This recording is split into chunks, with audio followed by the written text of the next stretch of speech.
एगो भाव याद आई। अच्छा शादी ब्याह भाई लोग कि ना भैया तहन लोग के हो गइल बा एने हो शिल्पी रखवानी से करबो लोग डिंपल क्या आरा में अक्सर लोग कुंवारे ही रहते हैं, शादीशुदा होके कुंवारे रहते हैं। बलिया के भरोसे एनियो ब्याह नहीं के भाई। शिल्पी जी आप भी कुंवारी हैं, आप तो ये अर्ध कुमारी हैं।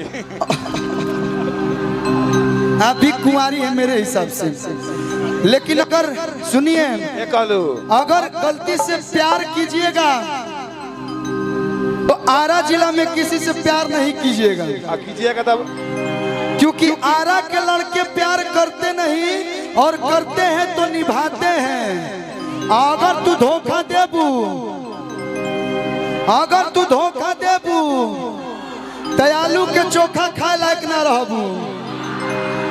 आपने ये गलत बात बोला कि आरा के लड़का प्यार करेला और निभावेला। आरा के लड़का प्यार करवा लेता है, करता नहीं है। तो तू करे लायक होकबो तब न। आ त तहरा दिमाग में भूसा भरल बा कि तू प्यार कर लेता रू। ए कहलू केहू आटा के लोइया की गुथ देला से बाद बन गलू। प्यार उधर से बिता इधर से बिता तो ही प्यार होता है। लेकिन अगर प्यार कर ली धोखा दीजिएगा तो सुनिए कि जहिया मंगिया में से नुरत हरा पर जाई हो, कि जहिया मंगिया में से नुरत हरा पर जाई हो। आहाई यार के आवारा जान मर जाई हो। ओहाई यार के आवारा जान मर जाई हो। नहीं डोली उठे से पहले कुछ कर जाई हो। या तो जौन जना है ओकरा के उठा दिया नहीं तो खुद उठ जाए तो वहीं उठ जाएगो कि डोली उठे से पहले कुछ कर जाई हो। आहाई यार के हई भाई सब मर जाई हो। आहाई यार के यार जान मर जाई हो। यही बात बोल रहा। आपने ऐसा बात बोल दिया मेरा भी दिल दुखा दिया। अरे यार जान ले बका और इस सटा के ले वहीं में भागा भागा ठान का गिरा। नहीं तो हाँ ले आई वह में काले चंदन भैया गा दी ढोनिया कटल डरोन से। भैया हो इकली है कि आरा के लड़के प्यार करते हैं निभाते नहीं है। उस पे ये लाइन मैंने गाया था। अरे आदत लगा के अपन चली जईबू कबो सोचले न रही तू भूलैबू। अरे एक पल में सारा वादा तोड़ दी हलू। अरे पागल नियन बना के छोड़ दी हलू। अकेल कके गईलू निक बड़ा गईलू। अब तू ही बताओ का करी। दिल हमर टूटल सब कुछ लूटल। अब तू ही बताओ का करी। बस आप लोग के प्यार आप लोग के आशीर्वाद यूं ही आजीवन बनल रहो। आ कहे के बा कि हम चाय हई तू चीनी हो आ हमारा आरा के तू ही मलकिनी हो। आ तू हो अज्ञाओं के सारा कमीनी हो। कमीनी मतलब कमाई। अज्ञाओं आरा जिला यादव परिवार के सारा कमीनी हो। हमारा घरवा के तू ही मलकिनी हो। सब गोबर इनके जिम्मे रहेगा। में चुनिंदा बा अरे तोरा के कौन हाथ लगा दी जबले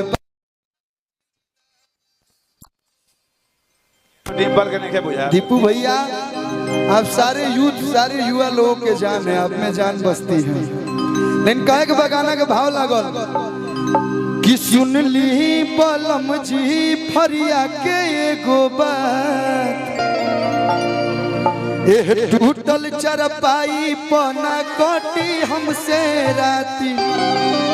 एक एक मुखड़ा गाई बेकर बात खत्म तो चुप है अरे सुनियन सबू से बताना गाना गावे कर बाद एगो गाना पर रिकॉर्डिंग डांस करो हवा साए साए पो एक बाद जैसे आप लोग क्या किया हो चुप है अरे सुनियन सबू से बताना सैया चुभुर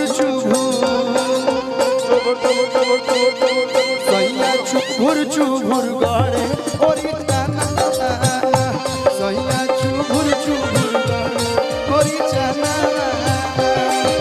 सुन ली बलम जी फरिया के गोबा एक टूटल चरपाई पौधा कटी हमसे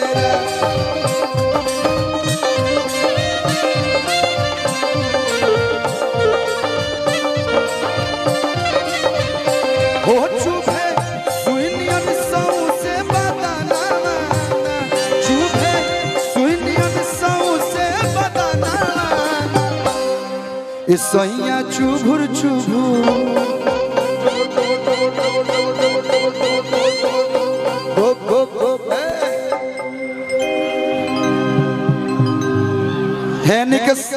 है कि तू संतोष पागल मत समझियो फिर ओसाई भीड़ हो गई फिर टूटी संतोष पागल ना हम सैनी के भाई हमारे चिन टपा डम डम ए सैया चुभुर चुभुर गड़े और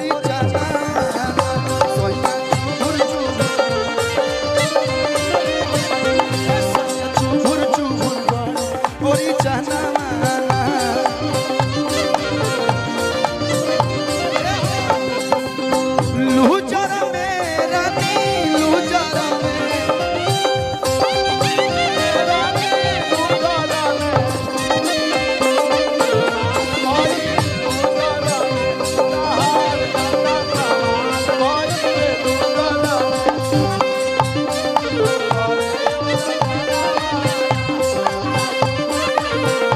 भैया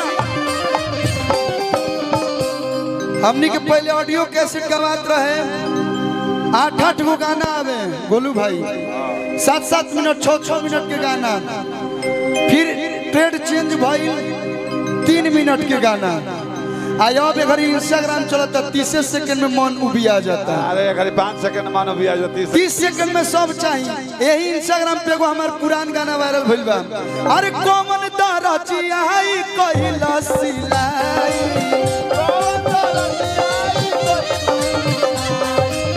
पाट सके तो हुक कैसे फसाई कौन दारा चियाई कहिला सिलाई पाट सके तो हुक कैसे फसाई रउआ पूछिले नहीं हमर दुख राजा जी रउआ पूछिले नहीं हमर दुख राजा जी है लगा दो एक आलू एकरा में तो कब चालू होता कब खत्म होता बुझाते एकरा में चैन बा उनका में हुक बा लगा दो एकरा में इनका में चैन बा उनका में हुक बा देखिए जी नहीं होके है हुक बा प्लास्टिक के हुक है इसमें अरे हाँ घुमा के है यूट्यूब में हुक खींच दो लोग थोड़ा बाल हटा दीजिए ये लोग बैक देखे एक आलू इतना पढ़ले रहता नु तो सरकारी नौकरी मिल गई रहता हुआ करता एक आलू हां यूट्यूब वाला लिखी है सवेरे हां कि शिल्पी रघवानी ने अपना खुलेआम हुक दिखाया नहीं लिखे के मन हो तब मैं लिख दिए सर अरे रउआ बुझिले नहीं हमर दुख राजा जी हर त लगाई दी पीछे घुमा माइका रिकॉर्ड हमारे के रोज देखावेलु है ने देखावा तो लगाई दी